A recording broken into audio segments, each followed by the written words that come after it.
Tous et bienvenue dans cette nouvelle vidéo. Aujourd'hui, je vais vous présenter le modèle 2 chevaux 6 de 1976. Donc, je vais vous présenter ce modèle, ce véhicule en deux parties, ce véhicule de collection assez impressionnant en deux parties. Dans une première partie, ça va être l'extérieur du véhicule et la deuxième partie, plutôt l'intérieur. Alors, c'est parti. Donc là déjà tout d'abord on voit l'avant, le clignotant gauche avant, le clignotant droit avant, les deux phares qui comparés à une voiture moderne sont un petit peu décrochés de la carrosserie et mis en avant, surtout sur le modèle de Citroën. Ici ce qu'on voit devant c'est pas du scotch ou un masque de Covid, c'est ce qu'on appelle une capote, donc c'est un masque pour protéger le moteur contre le froid, pour aider le véhicule, enfin pour qu'il ait moins de difficultés à démarrer. Ensuite, voilà, donc là, c'est la forme de la carrosserie assez ancienne, c'est du métal, un peu métal ferraille, un peu ancienne. Ajouté, là, c'est les formes un peu arrondies pour faire chic. Ici, pour pas que ça salisse, la forme. Donc, ça protège un petit peu la carrosserie en bas. Il y a les portes, donc c'est un véhicule à 5 portes. Donc, il faut juste ouvrir en poussant la poignée. Voilà, et en lâchant, ça referme la porte. La porte se referme. Pour fermer le véhicule à clé, donc encore une fois, il y a une serrure. Donc là, c'est des véhicules trop vieux, donc il n'y a pas de serrure il n'y a pas de clé sans contact à distance. Pour ouvrir, pareil, ici, on pousse et ça ouvre. Et je peux fermer à clé. Ça, c'est un système assez bien. En poussant la languette, là, je vais fermer. Et hop, quand je pousse, ça souffle plus. C'est ça l'avantage. Ensuite, on a le coffre. Donc pareil, là, on peut le fermer à clé grâce à la serrure. Ou pour le tourner, je tourne. Et je tire. Donc c'est des coffres assez anciens. Voilà, donc c'est quand même assez spacieux, ça paraît assez petit, mais on peut quand même, en rangeant bien le coffre, mettre une valise. C'est une valise, ça rentre, une valise de taille moyenne. Et donc pour refermer, voilà, il faut retourner dans l'autre sens. Ensuite, il y a les phares. Donc ici, c'est le clignotant droit. Ici, c'est les feux anti-brouillard arrière droit. Et ici, feu stop arrière droit. Ensuite, côté gauche, clignotant gauche, feu anti-brouillard arrière gauche et feu stop arrière gauche. Ici l'essence, on ouvre avec la clé, donc c'est assez sorti, il n'y a pas de protège comme dans les voitures modernes. Pareil ici, voilà, donc là je vais ouvrir la porte en poussant. Et pareil, si je veux la fermer, je pousse la languette. Et là quand je réessaye, ça souffle plus. Voilà, ici encore un système de serrure, si je ferme la clé et j'ouvre la porte. Voilà, et je la lâche, elle se ferme. Le rétroviseur avant droit, voilà, que je peux tourner. Voilà, je peux le pousser en fonction de l'inclinaison que je veux pour regarder. Donc ça dépend vraiment du coup.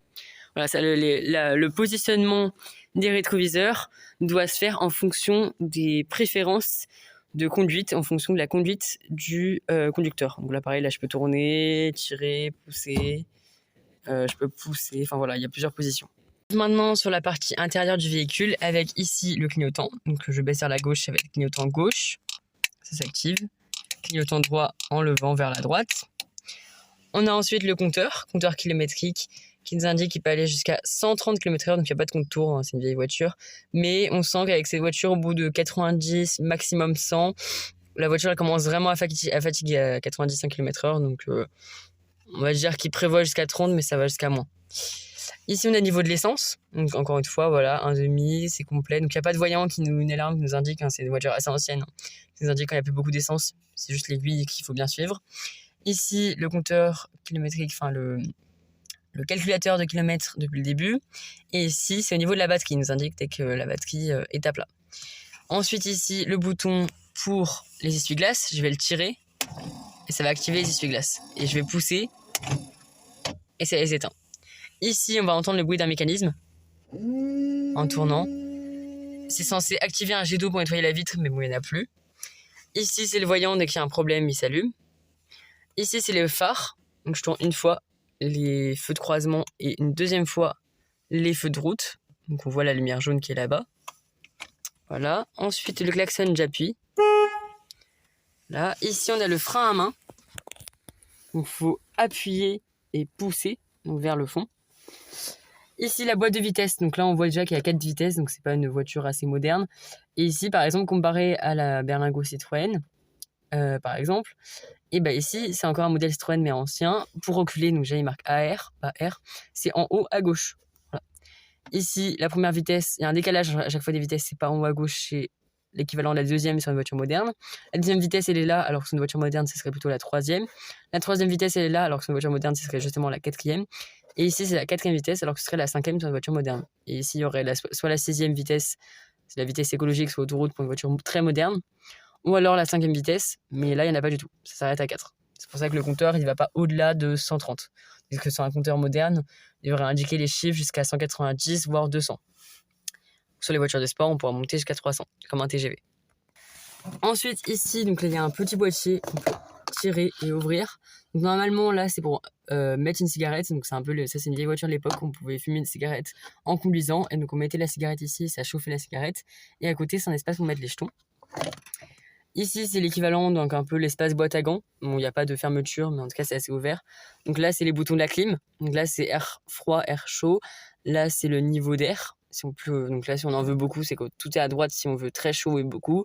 Et si on veut plutôt de l'air frais, c'est à gauche. Si on veut pas beaucoup d'air, c'est plutôt pareil sur la gauche. Ici, il y a des espaces pour ranger des clés, pour ranger des gourdes, des objets. Ici, il y a l'horloge, le bouton du warning, on appuie dessus. Voilà, l'horloge pour la régler, donc à l'aide du bouton. Et la radio, on peut mettre des vieilles cassettes ou alors mettre la radio énergie en tournant les boutons. Donc ici pour activer la radio et ici pour régler le volume et pour changer la fréquence. Voilà, les vieilles fréquences. Donc c'est vraiment une vieille radio. Et ici, il y a d'autres fonctionnalités sur le moteur. On retrouve un volant assez grand, assez large. Il n'y a pas de direction assistée. Encore une fois, c'est une vieille voiture, donc pour tourner, il faut vraiment avoir des muscles dans les bras. Il y a l'équivalent d'une boîte à gauche, une boîte à gants aussi à gauche, excusez-moi. Donc ici pour un espace pour ranger des clés, des objets. Ensuite les pédales, donc on retrouve la pédale de gauche, la pédale d'embrayage, il faut appuyer à fond. Et ensuite elles sont plus à droite du volant, la pédale de frein sur laquelle j'ai posé mon pied, qui est la pédale du milieu mais à droite, et la pédale d'accélérateur qui est complètement à droite. Et on voit le mécanisme, c'est assez impressionnant. Quand j'appuie, on voit que ça tire une corde. Voilà, on voit la corde qui est tirée par là-bas. Et là je lâche, ça lâche la corde. Voilà. J'appuie ici, donc ça va lâcher la fenêtre. Pour claquer, pour bien qu'elle tienne, je vais claquer bien fort. Voilà, pour ouvrir la porte, c'est ici, à l'avant, donc c'est la même chose à droite. Pour ouvrir la fenêtre, c'est ici, et je vais claquer bien fort pour qu'elle s'accroche. Ici, c'est pour ouvrir la porte, hein, voilà, on voit qu'elle s'ouvre. Voilà. Ici, l'indication de la pression des pneus. Donc, ça indique en roulant normalement quelle pression il faut à l'avant, à l'arrière sur chaque nœud. Les pneus avant gauche et droite, arrière gauche et droite. Et ensuite, donc ça c'est sur toutes les étiquettes, en cas de chargement assez important. Par rapport au phare, là comme il commence un peu à faire nuit, on va pouvoir voir. Quand je mets au maximum, voilà, là on voit vraiment le reflet des phares. Ensuite par rapport au clignotant, donc là je vais mettre clignotant gauche. Voilà, et je vais sortir dehors pour montrer que ça s'allume. Donc on le voit en effet ici, à l'arrière gauche, à l'avant gauche je veux dire, et à l'arrière gauche, on le voit également. Et maintenant je vais montrer le clignotant droit. Clignotant droit, donc je vais le lever.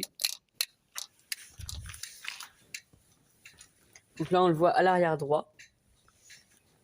Et on voit également le reflet à l'avant gauche. Voilà. Enfin dernière chose pour les fenêtres. Donc voilà, pour les refermer, il faut pousser ça, la manette. Ça va ouvrir le mécanisme et hop, je lâche. Et ça se claque tout seul. Voilà, donc ça c'est pour l'avant du véhicule. Voilà, et maintenant l'arrière. Voilà, maintenant l'arrière. J'ai réouvert. Tout à l'heure, la languette était baissée et du coup, je l'ai ouvert dans l'intérieur. Je l'ai levé et maintenant on peut ouvrir. Donc voilà, le siège, l'arrière. Voilà. On peut aussi poser des choses sur la plage arrière. Il y a également un frein stop et un crochet pour accrocher une remorque. Le frein stop, aussi frein de anti-brouillard. Voilà l'arrière. Et pour ouvrir la porte de l'intérieur, il faut pousser la poignée qui est là. Voilà. Et pour ouvrir la porte de l'intérieur, je regarde ici. Là, je tire la languette qui est en dessous. Voilà. Et hop, ça ouvre la porte. Et dernière chose, c'est la lumière. Il y a une petite lumière, voilà, on pousse la languette. Et hop, ça éclaire la lumière quand la voiture, je veux dire, quand il fait nuit. Pour l'éteindre, on pousse dans le sens. Là, j'allume, là, j'éteins.